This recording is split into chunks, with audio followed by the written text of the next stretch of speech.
Patrick Gavin, Politico. It is now time to turn the table with Nancy Cordes with CBS News. Nancy, as we talk, the president is speaking about his changes to how the NSA gathers data.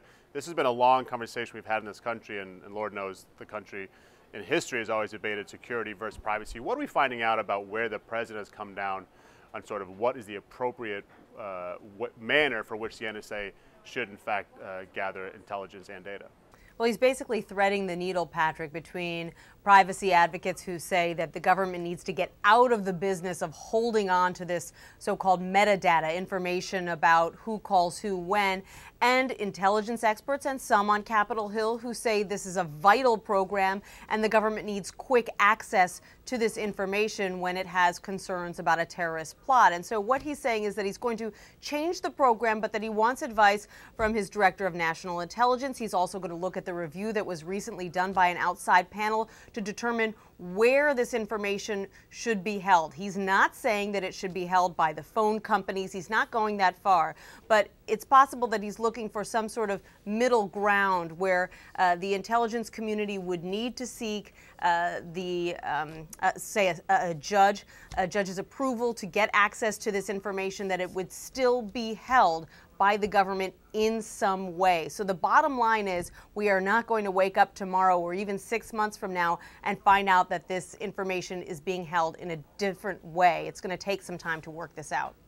Well, and heading up to New Jersey, we're sort of at the end of 2 weeks of looking at Chris Christie and Bridgegate, as it's been dubbed. Where do things stand now with the political fallout of that? Have things gotten better for Chris Christie this week, or in fact, as more news has trickled out and as more investigations have been launched, has his political fortunes sunk a bit more than perhaps they even did last week? I think we're kind of in a holding pattern, Patrick. On one hand, he has come out very forcefully and defended himself, come out very forcefully in that State of the State and said, you know, I'm turning the page. I am going to do what the state needs me to do, but I'm going to cooperate with all of these investigations. I'm going to make sure that my staff cooperates. So in that sense, he has done a good job defending himself. On the other hand, as you pointed out, there are several investigations. Congress is asking questions as well, so this isn't going to go away. And I think a lot of Republicans in particular are really taking a wait-and-see attitude here. They aren't rushing to Christie's defense for the most part, but they aren't discounting him either. They want to see if these investigations turn up any evidence that he was involved in this plot or that he encouraged his staffers to pursue revenge like this in any other instances. Well, speaking of political fortunes, we've seen a lot of politicians of late say that their political fortunes are perhaps coming to an end. A lot of people are retiring. Tom Coburn, most recently, obviously, due to health reasons. But we've seen a particularly notable number of politicians say that they will not seek re-election. Do we have any sort of sense right now, just based on the demographics of some of these states and some of these districts, of which party stands to benefit the most from some of these retirements? You know, it seems right now like a lot of people are retiring because this is sort of the season for retirement announcements. You get a lot of these announcements in December and January, and we're seeing some notable members of Congress, some long-serving members, some chairmen of committees saying that they are going to be moving on. So it seems like there's this big turnover, but year to date, we still have fewer retirement announcements than we've seen in some other years. So it's a little soon to say which party is going to benefit. Originally, it looked like there were a lot of Republican retirements and that Democrats might benefit, but now we've seen some Democrats like Jim Moran of Virginia announce he's retiring, and so it's kind of a wash at the moment. Well, on to much less serious news. Today is Michelle Obama's 50th birthday, and it's interesting. She gave an interview recently where she's, reflecting on her 50 years. She talked about, in fact, about how she's been thinking about all the things she would like to continue to do in these remaining years of the Obama administration. When you look back on her time in the White House so far, is there one or two moments that stick out the most in terms of defining her role as First Lady?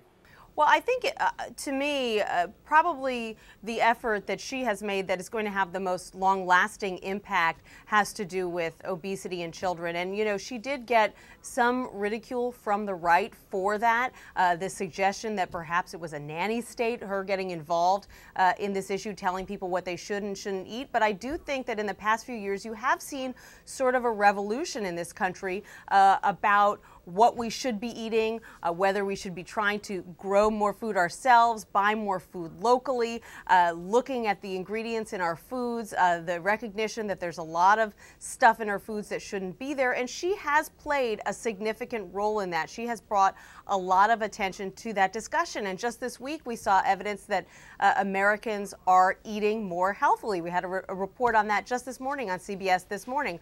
So it does look like things are moving in the right direction. And this is such a huge public health issue. And I think it's fair to say that she brought a lot of attention to it.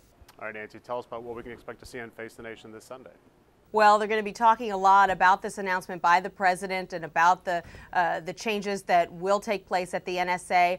Congressman Mike Rogers, who is, of course, the chair of the House Intelligence Committee, he'll be on along with Senator Mark Udall, who's on the Senate Intelligence Committee and has argued that these programs should be curtailed somewhat. We've got the former National Security Advisor Tom Donilon and the former Deputy CIA Director Michael Morrell on the program as well. All right, Nancy Cordes with CBS News. Thanks a lot for joining us. Sure thing, Patrick.